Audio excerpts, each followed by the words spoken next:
Very welcome to Unacademy IES. Let's start today's session. So, learners, you can see here, this is another session under the series 70th BPSC IGP Current Affairs. All right. And what we are observing in this series, we are observing national current affairs. We are observing Bihar specific current affairs. All right. And under this, we are doing one more thing, the Bihar Connect. That means while dealing with the national current affairs, we are taking care of the connection with the Bihar. All right. And जो Bihar specific है वो तो है ही definitely Bihar specific current affairs. All right. Under this, we are again focusing on the conceptual understanding relevant to the interview program. All right. Probable questions, decoding of the probable questions which can be asked in your interview, जो कि interview में पूछे जा सकते हैं. तो आप ध्यान रखें यहाँ पर, this is the core theme. Fine. And under this, the first topic in today's class, the first topic is Bihar's Turmeric Initiative. Before I take you forward, Unacademy IES, all right, Unacademy IES is conducting the mock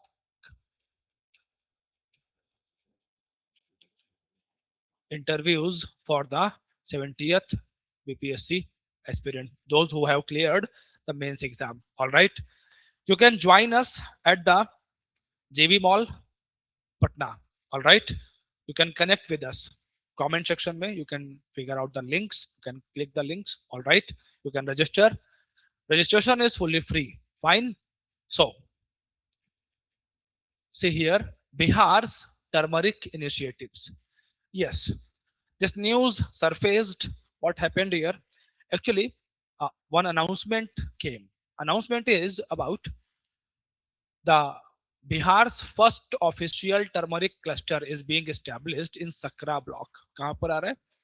Sakra block. This is a part of Muzaffarpur district. All right. Samastipur में already what we see, one district, one product scheme. All right, and Rajendra Sonia, one variety of the turmeric is already popular with respect to the Samastipur belt. All right, in turmeric there is a compound known as curcumin. You can see here curcumin.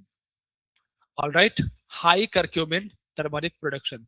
Why this curcumin is very important? Because high level of curcumin in the turmeric makes the turmeric fit for the export, because this is in high demand in Europe, in America, in these regions, because of the medicinal qualities, medicinal property present in the turmeric. All right. And in India, we have Laka Dong turmeric. All right. Laka Dong is associated with Meghalaya region. Laka Dong का जो connection है वो कहाँ से है? वो मेघालय से है. You can see here Laka Dong. All right. Laka Dong turmeric variety originally from Meghalaya. Fine. And the curcumin content in Laka Dong is near about 7 to 12% compared to the normal 2 to 5%. All right. And in Bihar, when we examine the Bihar connection, so in Bihar, you can see here, I was telling you about Samastipur. All right. And here we see a variety of turmeric, Rajendra Sonia. All right. And this variety, Rajendra Sonia, all right, is a part of news. Fine. इसको develop किसने किया? It was developed by the Rajendra Prasad Central Agricultural University, RPCAU. You can see here RPCAU, Central Agricultural University. All right. Okay. Curcumin level is 7 to 8.5% in this variety of turmeric, which is associated with Samastipur. All right. Okay. But हम इसको promote तो कर सकते हैं. अब इससे होगा क्या? अभी अगली चीज देखो, ये तो ब्रीफिंग हो गई कि ठीक है, ये तो न्यूज है. क्वेश्चंस कहां से निकलेंगे? Let's examine the questions. Question think. Questions कैसे हो सकते हैं कि we can promote this thing. Okay, we can do. Why we should do this? करना क्यों चाहिए? Because we have a larger agenda, that is doubling the income of farmers. कि farmers की इनकम को बढ़ाने की बात है. ये गवर्नमेंट का एक लॉन्ग टर्म पर्पस है, लॉन्ग टर्म एजेंडा है. 2022 को हम लोग लेकर के गोल करके चल रहे थे, but because Covid and many other problems, right, regional level पर, इंटरनेशनल लेवल पर, बिकॉज ऑफ दिस हम थोड़ा सा इसमें पीछे रह गए. बट ये पर्पस तो है, एजेंडा तो है गवर्नमेंट का कि हमें फार्मर्स की जो इनकम है वो डबल करनी है, पुश देना है फार्मर्स को अपने. All right. ओके, तो this may be a push to the farmers. एक तो ये चीज हो सकती है. As well as we can generate the employment. All right. Promotion to the export items. So again income से जुड़ जाएगी सारी चीज. बट ये सब होगा कैसे? टू डू दिस, ये करने के लिए हम क्या क्या कर सकते हैं यहाँ पर? First of all, infrastructure, development of the infrastructure. Processing units जो होंगे यहाँ पर, handling, processing, packaging, alright, multiple things are associated here. So उस पर ध्यान देना पड़ेगा. As well as irrigation, modern irrigation systems वो डेवलप करने पड़ेंगे. Then training of the farmers. Alright, farmers को ट्रेन करना पड़ेगा. कैपेसिटी बिल्डिंग की तरफ ध्यान देना पड़ेगा.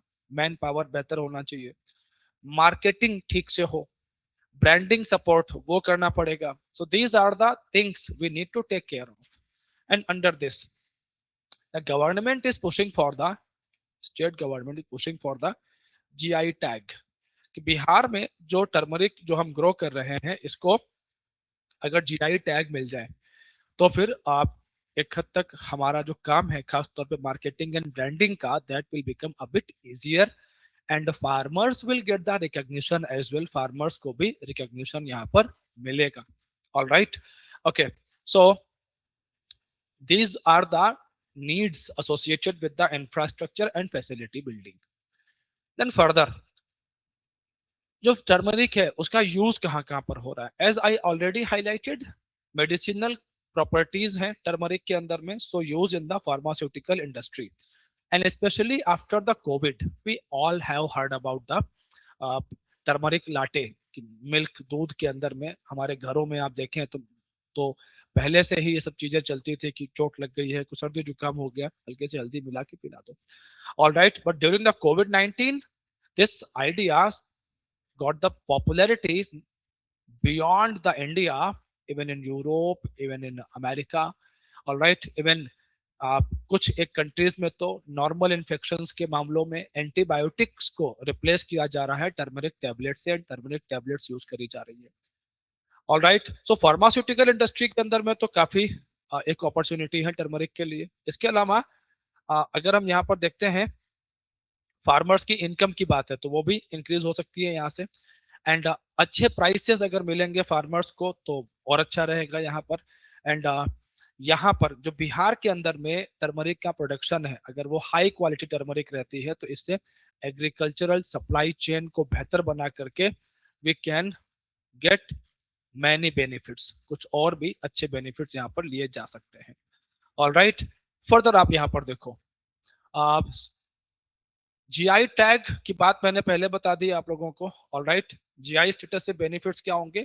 It will protect the regional identity. Regional जो आप देखते हैं कि टर्मरिक लाकाडोंग है मेघालय का, ठीक है, तो उसको तो जीआई है। लेकिन अगर इसको भी मिल जाएगा तो जो रीजनल आइडेंटिटी है वो प्रोटेक्ट रहेगी, ग्लोबल मार्केट के अंदर में भी एक प्रॉपरली आइडेंटिफिकेशन ठीक से हो पाएगा, तो लोकल जो फार्मर्स है उनको बेनिफिट अच्छे से मिल पाएंगे।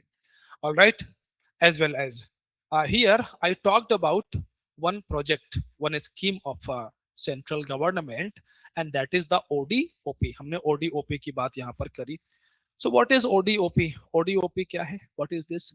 So it is a old scheme, पुरानी scheme है ये ODOP. All right, and full form of the ODOP is one district, one product. This is a central government initiative. And the idea behind ODOP, what is the idea behind ODOP? As we have diversity in the agricultural products, right? Diversity है हमारे country के अंदर में. So we can use this diversity and we can provide a push to the agricultural export. Provide कर सकते हैं, उसको push दे सकते हैं. All right. So कैसे होगा ये? How this will be done? So this can be done by promoting the district specific products. अब आप यहाँ पर देखें तो अलग अलग स्टेट्स के अंदर में हम लोग देखते हैं कि बड़े सारे यहाँ पर प्रमोशंस वगैरह हैं एंड बड़े सारे फेस्टिवल्स रखे जाते हैं तो showcase the products from the different districts, अलग अलग स्टेट्स के अंदर में इसको थोड़ा सा और बेहतर तरीके से इम्प्लीमेंट करने का जरूरत रहेगा. ऑल राइट, इससे और क्या होगा? Cluster based development can be promoted. कि अगर ठीक है किसी एक एरिया के अंदर में सारे प्रोडक्ट एक्सपोर्ट क्वालिटी के नहीं हैं, इधर उनमें आप उनको बहुत मटेरियलाइज जो इकोनॉमी के अंदर में जो बेनिफिट्स हैं वो नहीं ले सकते, तो कुछ प्रोडक्ट अगर हैं तो वहां पर ले सकते हैं. As well as this will provide a support to MSME, micro small and medium enterprises को भी क्या देता है? सपोर्ट देता है. All right, next thing is this कि significance for Bihar and India. Bihar और इंडिया के लिए सिग्निफिकेंस क्या है? Diversity in the agriculture. Okay, beyond cereals, cereals वगैरह हैं, पल्सेस वगैरह हैं, उसके आगे टर्मरिक भी एक सपोर्ट दे सकता है. एक्सपोर्ट मैंने पहले बता दिया आप लोगों को. एज वेल एज फार्मर की इनकम की बात हमारी ऑलरेडी हो चुकी है. एग्रीकल्चर एंड इंडस्ट्रियल लेवल पर क्या हो सकता है? It will increase the crop diversification. Crop diversification को बेटर करेगा. As well as we are pushing for the, हम लोग एग्रो प्रोसेसिंग को, we are pushing for the agro processing. Agro processing को हम लोग पुश कर रहे हैं, प्रमोट कर रहे हैं. सो एग्रो प्रोसेसिंग को आगे बढ़ाया जा सकता है. एंड जितना आप समझो इस बात को कि as agro processing services India में बेहतर किए जाएंगे तो उसका बेनिफिट मल्टीपल सेक्टर्स को मिल सकता है. Alright, and turmeric will be the one such sector. उनमें से एक टर्मरिक भी अपना हो सकता है. और अगर टर्मरिक के लिए डेवलप करेंगे तो definitely this infrastructure can be used for other agricultural products as well as supply quality raw material to pharma, right? As well as Bihar से प्रीमियम क्वालिटी का टर्मरिक का एक्सपोर्ट हो गया. And this also supports the Atmanirbhar Bharat project. All right, these are the some relevant ideas, relevant areas जो कि हमारे सामने turmeric को बेस बना करके आ सकते हैं. ऑल राइट, ओके, ठीक है. टॉपिक वॉज स्मॉल इनफ, बहुत बड़ा नहीं था, बट आपने यहाँ पर देखा कि doubling the income of the farmer. All right, infrastructure, supply chain, agro processing industry, all right, export, आत्मनिर्भर भारत, इन सब के साथ में. अच्छा, अभी इसको और जोड़ना हो तो कैसे कनेक्ट करेंगे आप? और भी कुछ चीजें हैं. You can connect this with the 7 resolve. Yes, अभी this is all up to you, ये आपके ऊपर मैं छोड़ रहा हूँ. 7 रिजॉल्व में कौन कौन से रिजॉल्व के साथ में ये जुड़ सकता है? जो टर्मरिक को जो प्रमोशन है, राइट, क्लस्टर्स को जो प्रमोशन है, 7 रिजॉल्व में कौन कौन से ऐसे रिजॉल्व हैं जो कि इस टॉपिक के साथ में कनेक्ट होते हैं? कमेंट सेक्शन आपके लिए ओपन है, आप वहां पर बताएं मुझे. All right, now India's BRICS presidency. All right, Brazil, Russia, India, China, South Africa, and here comes the BRIC to BRICS. All right, and BRICS का जो प्रेसिडेंसी है, India received this presidency from Brazil. Brazil से presidency किसके पास में आई है? India के पास में प्रेसिडेंसी आई है इसकी। ऑलराइट, सो अब यहाँ पर हुआ क्या है, चल क्या रहा है, right. And what is BRICS, तो फंडामेंटल्स हैं, बहुत सारी चीजें हैं यहाँ पर जो आप खुद भी जानते हैं, राइट। जैसे आप यहाँ पर देखें, what we see here, BRICS is a forum of the regional powers across the continents, all right। and आप में से कोई कमेंट सेक्शन के अंदर बता सकता है कि हु वाज द इकोनॉमिस्ट, कौन पर्सन था who coined the term BRICS? Yes, yes, you can give a try. बहुत रेनोड नेम है।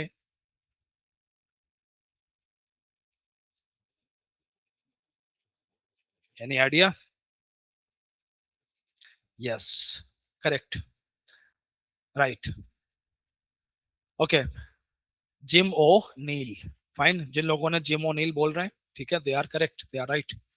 सो Jim O'Neill, Goldman Sachs से एसोसिएटेड एक economist, alright, and he coined the term BRIC, alright. इन्होंने इस term को BRIC इन्होंने use किया था, Brazil, Russia, India, China. The original term was BRIC, all right, okay। So why this institution important, ये important क्यों है? okay, समझिएगा जरा एस्पिरेंट्स, यहाँ पर है क्या चीज कि प्रेसिडेंसी आई है, ठीक है, G20 की भी इसके पहले हमें मिली थी।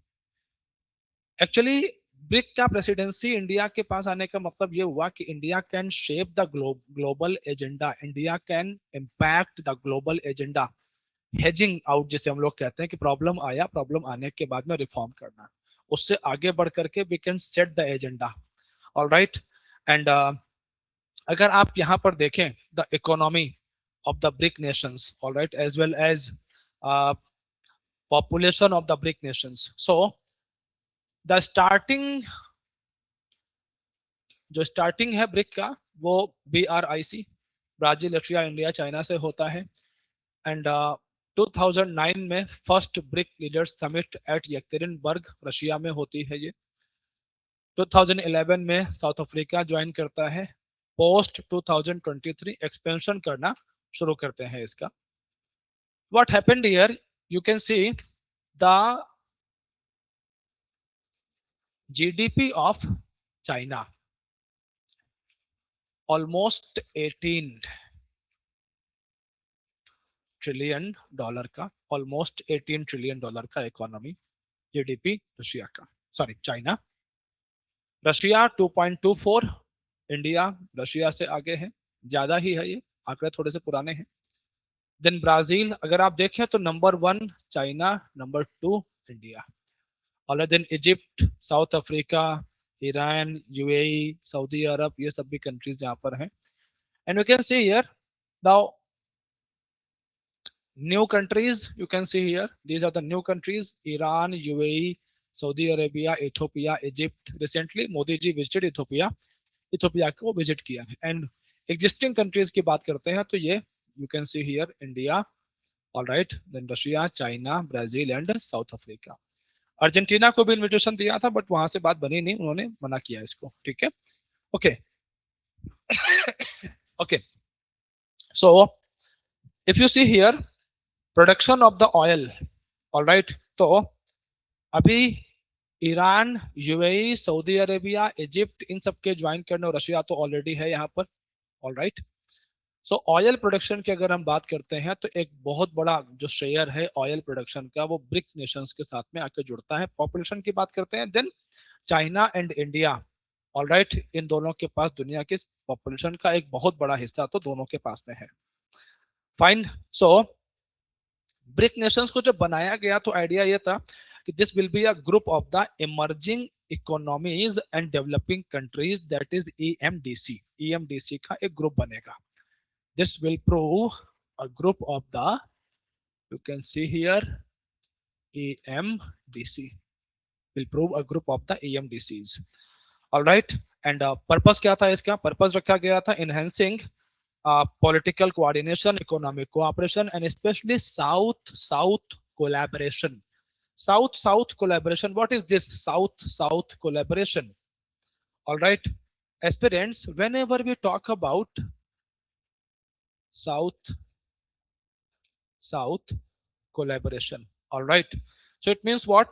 ये जो emerging economies हैं, developing economies हैं, तो ऐसे जो कंट्रीज हैं वो एक दूसरे के साथ में सपोर्ट करते हैं कि हम एक दूसरे के साथ मिल करके ग्रोथ कर सकते हैं, और उनमें भी जो बड़े कंट्रीज हैं like India, China, they can become the voice of the third world की आवाज बन सकते हैं इंडिया और चाइना। अभी तक अगर हम देखते हैं तो इंडिया अपने आप को रिप्रेजेंट करता रहा कि India is the leader of the third world का लीडर जो है इंडिया है। ऑल राइट, लेकिन चाइना ने हमेशा अपोज किया हमको। ऑल राइट, तो वो एक टसल का पॉइंट भी रहता है between India and China. All right, presidency की बात करते हैं तो रोटेशनल बेसिस पर जो एक्रोनाइम है उसी की बेसिस पर चलता रहता है प्रेसिडेंसी इनका। एंड फर्दर आप यहाँ पर देखेंगे अंडर द ब्रिक कंट्रीज ने डिसाइड किया इस बात को फंडिंग के लिए, बिकॉज डिपेंडेंसी फंडिंग के लिए, डेवलपमेंटल प्रोजेक्ट्स के लिए IMF एंड वर्ल्ड बैंक पर dependency was more. So BRIC nations decided to reduce this dependency on the IMF and World Bank. And under this, what we see here, formation of the New Development Bank (NDB) को बनाया गया 2014 में, इसको बनाया गया था NDB, New Development Bank NDB. Just a while, let me change the color so that you can see. Just a while. New Development Bank NDB. All right, and the headquarter of the NDB is in Shanghai, China, and purpose क्या है इसका? Financing the infrastructure and the sustainable development in EMDCs. और जो EMDC का मतलब क्या हो गया? EMDC means emerging economies and developing countries, EMDC. All right, okay, now further what we see here, functions क्या है ब्रिक के functions क्या है? Number 1, political coordination. Political coordination that means जो भी ब्रिक नेशंस हैं इनके बीच एक अच्छा कोऑर्डिनेशन रहे, सो दैट एक दूसरे के साथ ग्रोथ में हेल्प कर सके, और वर्ल्ड ऑर्डर में जो दुनिया की जो राजनीति है, setting up the agenda for the global politics. Like now India is getting the presidency for 2026, so what India can do, India can push the agenda for the reforms in the United Nations security council. Security council के अंदर में reforms की जो बात है इसको India push कर सकता है। All right, as well as economic and financial cooperation, as well as developmental finance, focus on infrastructure, climate finance, sustainable development की बातें, पीपल टू पीपल कोऑपरेशन को भी प्रमोट किया जा सकता है। और वो कैसे होगा? How this will be done? तो culture, education, academics, youth and civil society, तो ये यहाँ पर सारे के सारे चीजें हैं जहां से एरियाज हैं जहां से पीपल टू पीपल कोऑपरेशन को बढ़ाया जा सकता है। क्योंकि दुनिया के सामने तो एजेंडा आप तब सेट करोगे ना once all these nations will have good connections, all right, and we all know very well there is a tension between India and China, and India and China को अगर आप देखें दोनों के बीच में डेफिसिट ऑफ ट्रस्ट वो हमेशा दिखता है, that's clearly visible. All right, so उसको मैनेज करने की जरूरत रहेगी।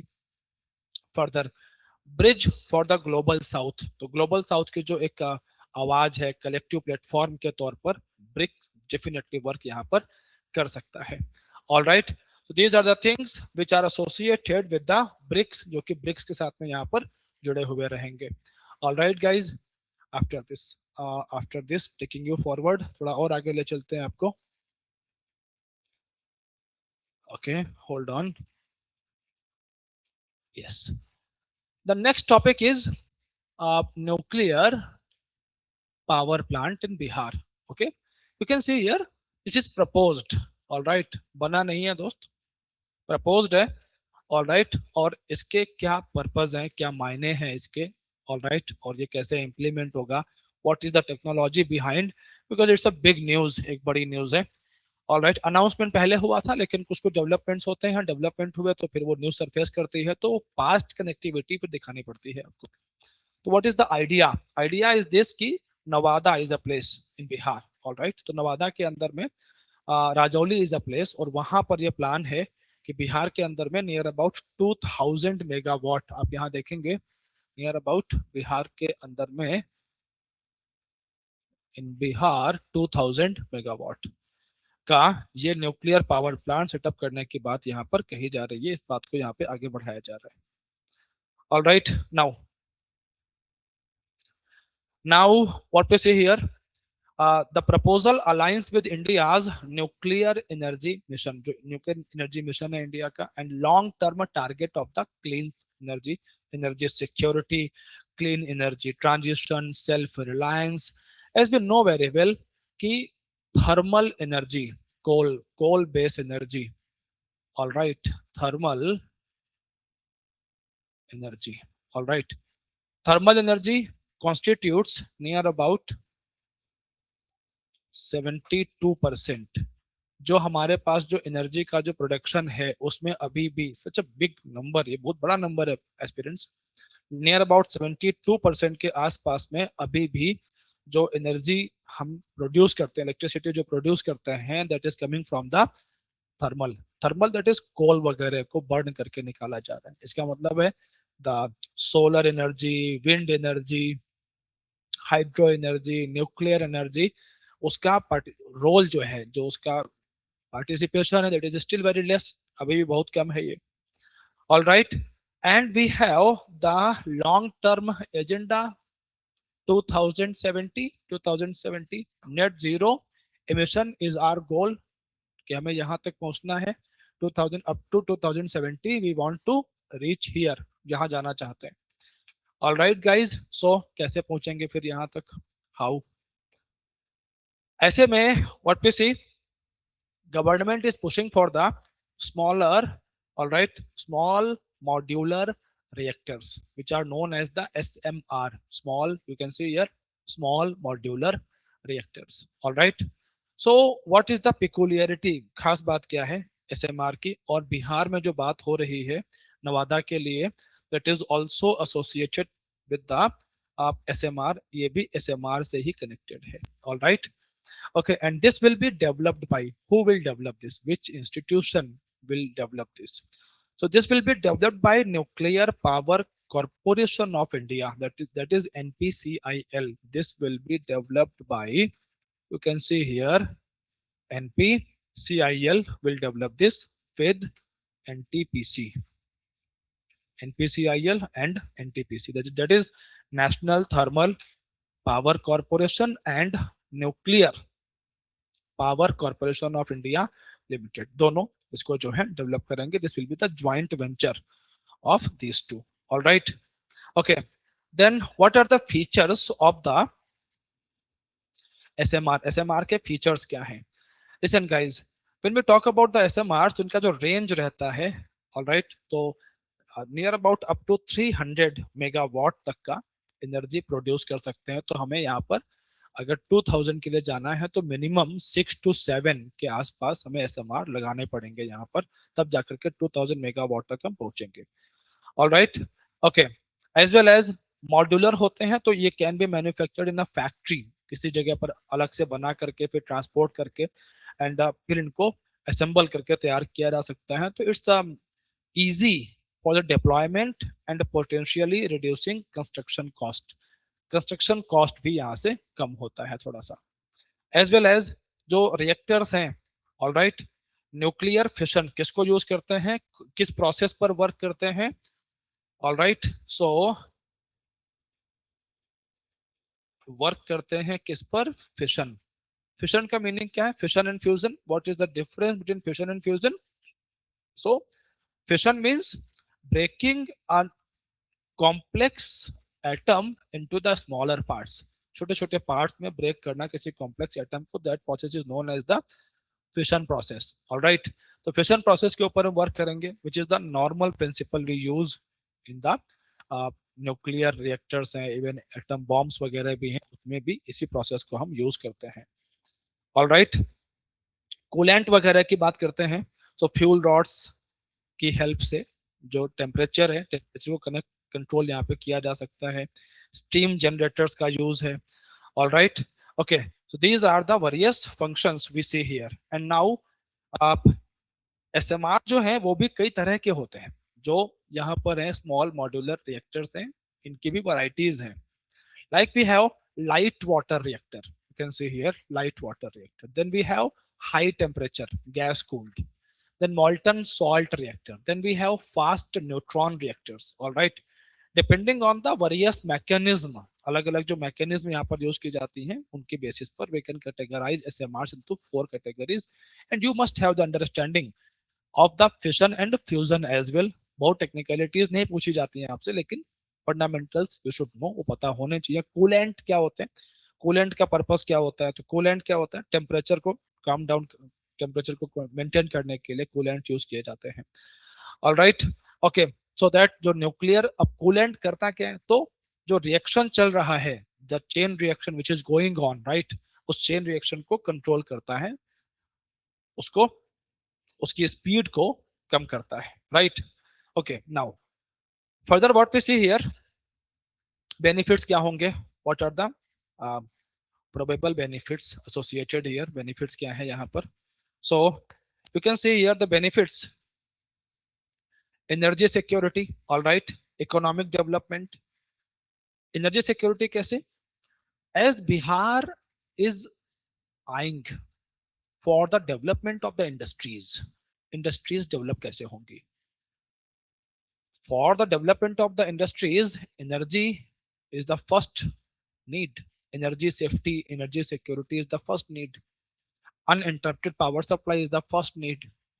So अगर ये 2000 मेगावाट का प्रोजेक्ट हमारा कंप्लीट होता है, राइट, तो definitely it will provide a push to the energy security Bihar में इंडस्ट्रीज के लिए. फाइन.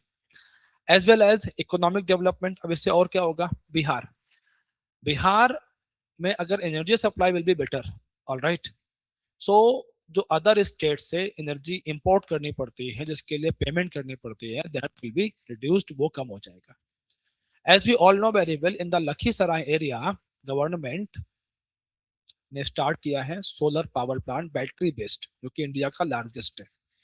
अब ये सारे जो जो भी डेवलपमेंट्स हो रहे हैं वो दिखा क्या रहे हैं कि government is eyeing for the, government जो इंस्टीट्यूशनल चेंजेस है, government is identifying the institutional things, all right, ground reality, because in the absence of the energy security, आप कितने भी इंडस्ट्रीज के साथ में मेमोरेंडम साइन कर लें, एमओयू साइन कर लें, कुछ भी सच्चाई में नहीं कन्वर्ट होता, जमीन पर नहीं उतरता.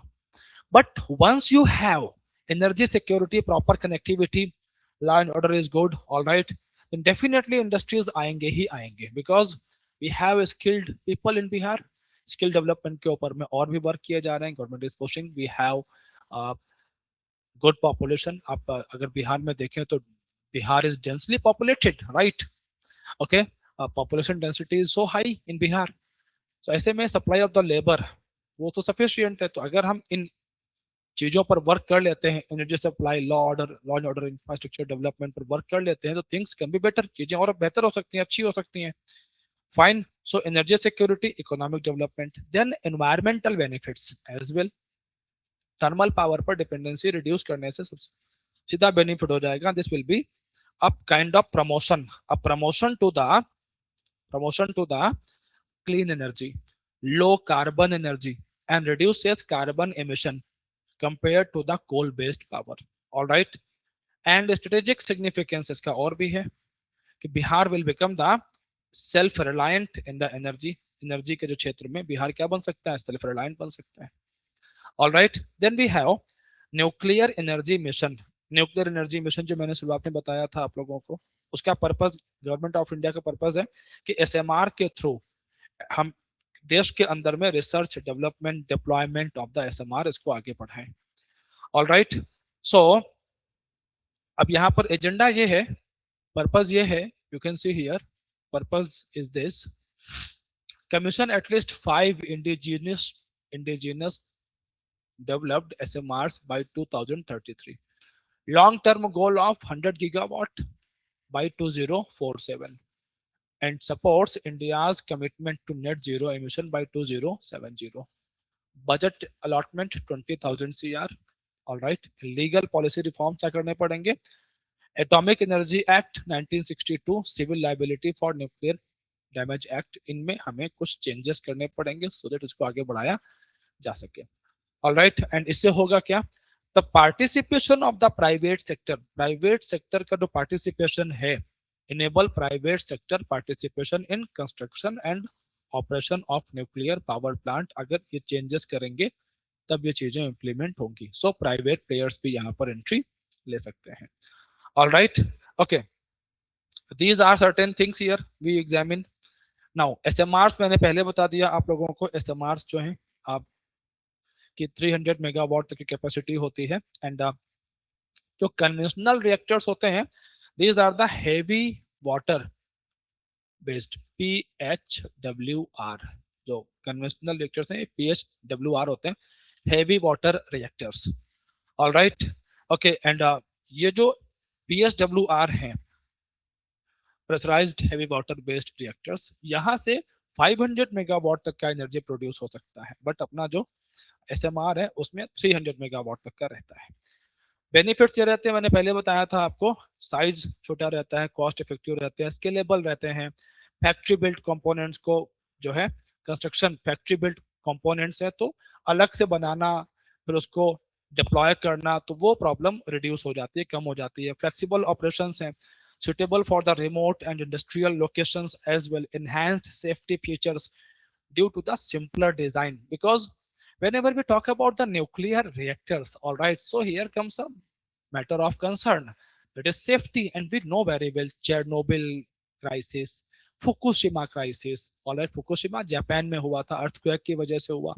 And we know very well जो हमारा बिहार का रीजन है, राइट, तो वो हिमालयाज के साथ में कनेक्टेड है, अर्थक्वेक प्रोन एरिया है। फाइन, 1934 में हमने अर्थक्वेक, एक disasters earthquake Bihar witnessed, the disasters earthquake 1934। Fine, these are certain things which are associated here, which are connected here. So we can see here a high, जो challenges हैं, some challenges are also associated here, like high initial capital cost. Okay, तो वो एक problem है। Then nuclear waste management, that's another problem, वो अगला problem है जिसको एडजस्ट करने का जरूरत यहाँ पर रहता है। All right, after this we see public perception and safety concern, कि लोगों को नॉर्मली अगर आप देखें तो कुडनकुलम हमको याद है, we know very well what happened in Kudankulam Tamil Nadu, heavy protest and बहुत सारे एनजीओ सामने आ गए। तो ऐसी कोई चीज बिहार में नहीं होनी चाहिए जो हम ये करने जाएं। तो उसका जरूरत एक ही है कि government should take the safety measures and build the trust among the public. All right, तो फिर वहां से वो चीजें कम की जा सकती हैं। Then need of the regulatory reforms for the private participation, तो पार्लियामेंट से इसको कैसे करवाया जाएगा, that will be another matter of concern. All right guys, so this is all about ये न्यूक्लियर एनर्जी में जितने भी पॉइंट्स, पॉसिबल पॉइंट्स हैं, all the probable points, okay, I have discussed with you. After this fourth topic and last topic of today's session, it will be the development of the ecotourism in Bihar. All right, अगर हम recently देखें, अभी हुआ क्या है कि boating वगैरह के लिए जो जो डिप्टी चीफ मिनिस्टर हैं बिहार के, उन्होंने कुछ एक एरियाज में बोटिंग वगैरह को प्रमोट करने के लिए, इको टूरिज्म को सपोर्ट करने के लिए बोटिंग फैसिलिटीज वगैरह को स्टार्ट किया है। Fine, and in the recent years the natural beauty of the Bihar, all right, इसे highlight किया गया है। It's a very good thing and Bihar has the potential, especially northern part of the Bihar, northern part जहाँ से जो नेपाल से जो reverse enter करती हैं, तो वहां पर बड़े सारे जगह है, सासाराम का एरिया हो गया, ठीक है, रोहतास के एरियाज हो गए, सासाराम रोहतास, तो नेचुरल फॉल्स वगैरह हैं, लेक्स हैं, ऑलराइट, वेटलैंड एरिया हो गया। तो यहाँ पर इको टूरिज्म एस्थेटिक जो है उसको प्रमोट किया जा सकता है, बर्ड वॉचर्स आ सकते हैं, fine, as well as those who are seeking peace from the hustle and bustle of the city life से बाहर निकल करके शांति से कुछ टाइम रहना चाहते हैं, तो they can visit, such people can come here, वो आ सकते हैं यहाँ पे, right. And Bihar is the cradle of Bauddh and Jain religion as well, so devotional thing Religious attraction is also always here. Meditation is always here. All right, yoga से भी connect कर सकते हैं इसको. So these are the certain things we can connect here with the ecotourism, right? So now let me explain this. What is happening here? First of all, you need to know कि you hear about this term ecotourism, but what is this exactly? है क्या? Define कैसे करोगे? In front of the board members, what is ecotourism? So ecotourism is associated with the environment. Sustainable well-being of sustains the well-being of the local communities. कि जो local communities हैं उनका उनका जो भी लाइफस्टाइल है उसमें इंटरवीन करे बिना एनवायरनमेंट में without any intervention, promoting the promoting the uh, environmental education and awareness, and emphasis is on the low impact tourism. ऐसा tourism कि जहां पर टूरिस्ट आते हैं, all right, and garbage and variety of things वो छोड़ के जा रहे हैं. एंड लाइक लद्दाख में जैसे आप देखो तो लोग लद्दाख खूब नंबर में जाना शुरू कर दिया. ऑल राइट, मूवीज वगैरह में लद्दाख को जब दिखाया गया खासतौर पर वो वहां से, बट उसकी वजह से लद्दाख के इकोसिस्टम में मल्टीपल प्रॉब्लम्स भी आ गई. प्रॉब्लम्स क्या आ गई कि वहां की भी हवा खराब होनी शुरू हो गई व्हीकल्स की वजह से. एंड जो टूरिस्ट यहाँ पर आ रहे थे, जो गार्बेज वो छोड़ के जा रहे थे यहाँ से, इवन ये तो प्रॉब्लम हाँ माउंट एवरेस्ट तक पहुंच गई, राइट, गार्बेज की प्रॉब्लम. तो ये सब चीजें क्या है, इससे होता क्या, व्हाट हैपेंस कि दिस क्रिएट्स प्रॉब्लम. इससे प्रॉब्लम आती है एनवायरनमेंट के ऊपर में, बायोडाइवर्सिटी कंजर्वेशन पर प्रॉब्लम्स आती हैं. ऑल राइट, एंड ये जो लो इस इम्पैक्ट को लो रखते हुए while preserving the biodiversity, all right, promoting the local participation, all right, और उसके साथ साथ में encouraging inviting the tourists, this is known as the ecotourism. इसी को हम क्या कहते हैं, ecotourism. So how will you conclude कैसे करोगे? Ecotourism is associated with the environment, all right, and it promotes the well-being of local communities, awareness, and low impact tourism. All right, this is ecotourism. Now why the ecotourism is important for Bihar? Bihar के लिए जो ecotourism है वो important कैसे है, कैसे बिहार के लिए काम का है? So in Bihar we have rich riverine ecosystems, wetland, forest area, wildlife sanctuaries. Ecotourism offers employment generation, alternative livelihoods to reduce pressure on forest and wetlands, and promotion of sustainable development without heavy industrialization. Because अगर इसकी तरफ जाएंगे towards the heavy industrialization, then we all know very well with the industry comes the pollution. Pollution तो आएगा, catastrophic effect है पूरा का पूरा, वो प्रॉब्लम दिखाएगा अपनी. ऑल राइट, सो अगर इसको ओवरकम करना है, देन आप यहाँ पर देखो, you can see here in this map, in this picture, all right, the beautiful aesthetic present in Bihar, in different parts of the Bihar, all right, you can see the fountains, all right, and the hilly tracts as well, dense forest area as well. This all these sites are present in Bihar. For example, we have Valmiki Tiger Reserve, which is in West Champaran, जो कि West Champaran में हमें देखने को मिलता है. All right, and जो यहाँ पर शिवालिक फुट हिल्स के जो एरियाज हैं उनका वहां पर देखने को मिलता है. All right, rich in biodiversity, tiger, leopard, deer, birds, etcetera. Then we see wetland and Ramsar sites. All right, in the previous lecture as well, I have highlighted the importance of the Ramsar sites. So Kamar Lake in Begusarai, which is the Asia's largest freshwater oxbow lake. Okay, Kabartal, Baraila, Gogabil, Udaipur lake, right. तो ये जो Ramsar sites हैं वहां पर bird watching, मैंने कल भी बात किया था, bird watching, community based conservation, wetland education की आपको, बिकॉज एनवायरमेंट इकोलॉजी में वेटलैंड पढ़ाए जाते हैं कॉलेजेस में, स्कूल्स में, और सो वेटलैंड का अगर उसको समझना है तो पास में है, बच्चों को लेके जा सकते हैं. तो इससे क्या है, वेटलैंड एजुकेशन टूरिज्म. वेटलैंड अपने आप में, wetlands are considered as hot spots of biodiversity. तो किसी अगर स्कूल में, कॉलेज में बच्चों को समझाना है कि हाउ द वेटलैंड्स फंक्शन, पूरा का पूरा इंटरनेशनल कन्वेंशन है, Ramsar convention to preserve the wetland, समझ रहे हैं. और बिहार के अंदर में we have 5 to 6 wetlands. Definitely it can provide a push to wetland education tourism. All right, as well as Vikramshila Gangetic dolphin sanctuary Bhagalpur के अंदर में, only dolphin sanctuary in the Ganga habitat of the Gangetic river dolphin. All right, जो कि India का national aquatic animal के साथ में भी जुड़ता है. Fine, as well as we have Rajgir forest and hills nearby Nalanda, right. Spiritual tourism, Nalanda university and government ने नालंदा में कुछ एक कैंपसेस भी ओपन किए हैं, डिग्निटरीज भी विजिट किए हैं वहां पर. Fine, okay, so this is ideal for the nature walk, eco trails, right, wellness tourism.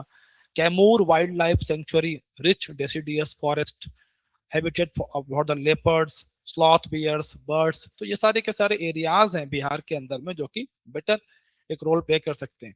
Now further we see government, what government is doing. Government के तो एरियाज की बात होगी, कहाँ कहाँ आप कर सकते हो. गवर्नमेंट क्या कर रही है? tourism policy of the Bihar government. All right. So Bihar tourism policy focused on sustainable tourism, eco-friendly infrastructure, local employment भी जनरेट होगा इससे. Community participation. All right. So आप इसमें सेल्फ हेल्प ग्रुप्स को ऐड कर सकते हैं. फॉरेस्ट डिपेंडेंट जो पॉपुलेशन है, जो लोग हैं, उनको भी यहाँ पे ऐड किया जा सकता है, तो उनको भी बेनिफिट्स होंगे. Infrastructure development is the infrastructure development, specially अगर कोई है टूरिस्ट हैं रहने के लिए एक standard living. All right, at least international अगर आपके पास में टूरिस्ट आ रहे हैं, नेशनल लेवल के भी अच्छे टूरिस्ट आ रहे हैं, तो at least they will demand for the facilities as well. वो फैसिलिटीज लेकिन ऐसी हो कि इंट्रूसिव नहीं होनी चाहिए, कि एनवायरमेंट पर उनका इम्पैक्ट कम से कम होना चाहिए. All right. And central government के we have many schemes by the central government, like Swadesh Darshan we have Prasad, we have wetland conservation programs as well. Fine. Benefits क्या होंगे? Benefits are very simple. Economy, employment, all right. And इससे एक और अच्छी चीज हो सकती है, होम स्टे. तो लोकल्स की इनकम बढ़ाने में वो भी एक अच्छी चीज हो सकती है. Promotion to the one district one product as well, बिल्कुल आप जोड़ सकते हैं उसको. हैंडीक्राफ्ट. All right. देन आप conservation of the forest area, wetland area, riverine system, environmental level पर भी, जो कि जहां से आपको वेल्थ आ रही है, जहां से आपका एम्प्लॉयमेंट जनरेट हो रहा है, तो समझ में आता है ना कि फिर तो we need to conserve this, conserve करना चाहिए. तो उससे एक मोटिवेशन भी मिलता है कंजर्व करने का, कि सिर्फ नेचर के लिए नहीं, ये तो हमारी लाइवलीहुड के लिए भी बेटर है. तो protection of the riverine systems, wetlands as well as forest area. Fine. And social, definitely empowerment to the local communities and indigenous knowledge and culture को भी, कि जब लोग जानना चाहते हैं local knowledge and culture को, तो लोग उसको preserve करते हैं, बताते हैं these are our local customs. Fine. Then we see certain challenges as well, like connectivity is a major problem, lack of trained eco guides, जिनको environment ecology की समझ हो, ऐसे लोगों को रिक्रूट करना, ऐसे गाइड्स को रिक्रूट करना. All right. तो वो भी एक प्रॉब्लम है. Then risk of over tourism and ecological degradation, वो हमेशा रहता है, उसको ध्यान देने का जरूरत हमेशा ही रहता है इको टूरिज्म के साथ में. Limited marketing and branding, that's another problem. Need for stronger regulation and monitoring, because eco tourism is a very sensitive thing. All right. So maintaining this balance may be tricky. what may be the way forward? Way forward क्या हो सकता है यहाँ पर? So develop eco tourism circuits, forest, river and wetland circuits बनाए जा सकते हैं यहाँ पर. All right. As well as capacity building, promoting digital marketing. Yes. Collaboration किया जा सकता है बहुत सारे जो क्रिएटर्स हैं उनके साथ में, to promote the eco tourism in Bihar, right? And awareness के लिए भी इस डिजिटल मार्केटिंग को यूज कर सकते हैं, कि अगर लोग सेल्फ रेगुलेटेड होंगे तो और अच्छी बात रहेगी. And strict adherence to carrying the capacity norms as well as public private partnership को और भी यहाँ पर आगे बढ़ाया जा सकता है. So these are the things we can address here. All right. All this information is also mentioned here. यहाँ पर भी ये information mention है. And I hope you all are receiving the files as well. If you are not receiving the files, you can approach us via the comment section. All right, guys. So Do attend the mocks, attend these sessions, and gear up for the final mile, final stage of your selection. All right, together we can. Let's crack it. Thank you.